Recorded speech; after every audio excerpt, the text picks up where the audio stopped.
The displacement of a particle executing simple harmonic motion is given by y equal to this. The amplitude of its oscillation is given by. ठीक है, मेरी बात से सहमत हो? अगर हमने नॉर्मली अगर हम इसकी बात करेंगे तो इसको पहले लिख के बताते हैं तो हमें लगता है ज्यादा बेटर समझ में आएगा। अपने पास जो है y इक्वल टू कितना है जी, y equal to A naught plus A sine omega T plus B cos omega T. इस ए नॉट को अगर हम इधर लाएंगे तो y माइनस ए नॉट होगा और ये हो जाएगा A sine omega T plus B cos omega T. अच्छा, मैं ये सिर्फ अभी एक्सप्लेनेशन करता हूँ इसलिए मैं स्लोली बताता हूँ, बाकी आप इसे डायरेक्ट यहीं से सॉल्व कर सकते हैं, पता है, क्योंकि ये जो ए नॉट है ये तो कांस्टेंट है, ये एचएसएम में पार्टिसिपेट नहीं करेगा। हाँ, ये इसका पोजीशन जरूर बता देगा कि डिस्प्लेसमेंट का पोजीशन कहाँ से शुरू हुआ है। मेरी बात से सहमत हो? ठीक है, तो ये हमारा क्या है, इसको हम लोग नॉर्मली वाई डैश मान लेते हैं। ये हो जाएगा हमारा A sine omega T plus B cos omega T. ठीक है, अब इसका मुझे अगर एम्पलीट्यूड रिजल्टेंट एम्पलीट्यूड निकालना है तो जब भी इसको वाई डैश मानेंगे तो इसे सिंपली क्या मान सकते हैं, y1 और इसको मान सकते हैं y2।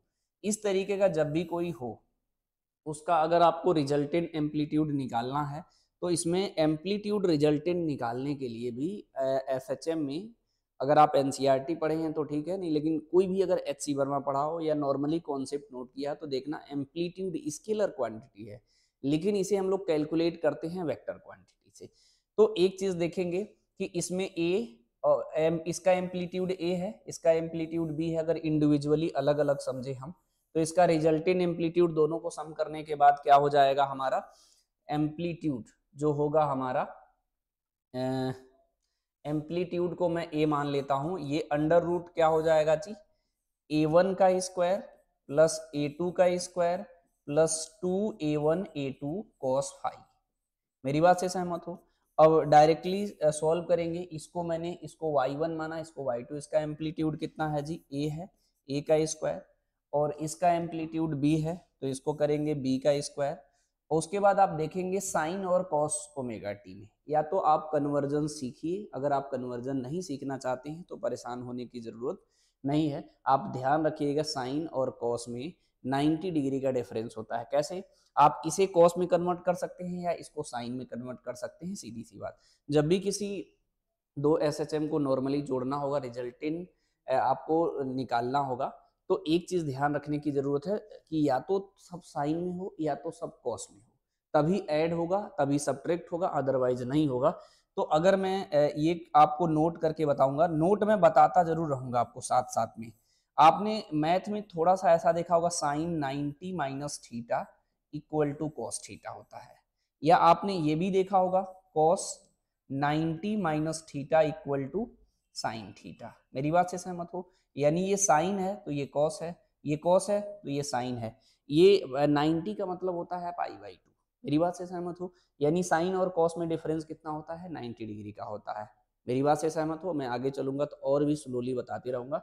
अभी फिलहाल इसमें फेज डिफरेंस की अगर बात करें तो 90 है, कॉस 90 कितना हो जाएगा, 0। ठीक है, 0 हो जाएगा तो यहाँ पर कितना हो गया, ये 0 हो गया तो ये डायरेक्ट एम्पलीट्यूड आ गया अपना। हम इसको कौन सा ऑप्शन टिक करने वाले हैं जी, सी ऑप्शन इसका करेक्ट है। इसमें बहुत सारे बच्चे इसे भी टिक कर सकते हैं, इसे भी टिक कर सकते हैं, ऐसी गलती नहीं करना है।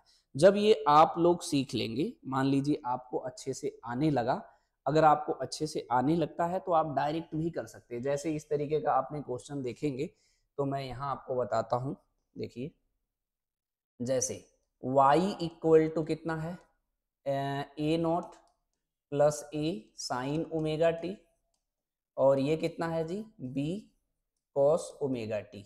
पता है कि साइन है, ये कॉस है, इसका रिजल्टेंट एम्पलीट्यूड इससे और इससे मतलब है, दोनों में 90 डिग्री होगा तो रूट में डायरेक्ट क्या कर सकते हो, ए स्क्वायर प्लस बी स्क्वायर। मेरी बात से सहमत हो? डायरेक्ट रिजल्टेंट वाला तरीका आप लगा सकते हैं। अब ऐसे समझना चाहेंगे तो 90 डिग्री का मतलब इधर एम्पलीट्यूड ए है और इधर एम्पलीट्यूड हमारा बी है, इसके पैरेलल इधर, इसके पैरेलल, तो रिजल्ट ही नहीं आएगा ना। तो रिजल्टेंट ये निकालोगे तो पाइथागोरस थ्योरम नॉर्मली ये ए है और ये बी है, तो ये क्या हो जाएगा ए स्क्वायर प्लस बी स्क्वायर होगा। इससे डीपली भी क्वेश्चन पूछा जा सकता है, उस पर मैं जिक्र नहीं कर रहा हूँ, आगे उसमें हम डिस्कस कर लेंगे। जो हम सीरीज शुरू करेंगे तो बता देंगे इस तरीके का भी क्वेश्चन बन सकता है। बस एक बात कर दे रहा हूँ जो इजी है, अगर यही हमारा A naught plus A sine omega T होता, तब अगर इसमें एम्पलीट्यूड पूछता तो एम्पलीट्यूड सिर्फ ए होता। अगर यही question y equal to A naught plus b sine omega T होता, कॉस लिखना था ना, कॉस कॉस ओमेगा टी होता, तो इसका एम्पलीट्यूड सिर्फ क्या होता है हमारा बी होता। तो ये अलग क्वेश्चन है, ये अलग क्वेश्चन है, इन दोनों को एक साथ ऐड करके भी बनाया जा सकता है। तो ये बेसिक फंडामेंटल्स हैं जिससे हम लोग एम्पलीट्यूड इजीली कैलकुलेट कर सकते हैं। मेरी बात समझे।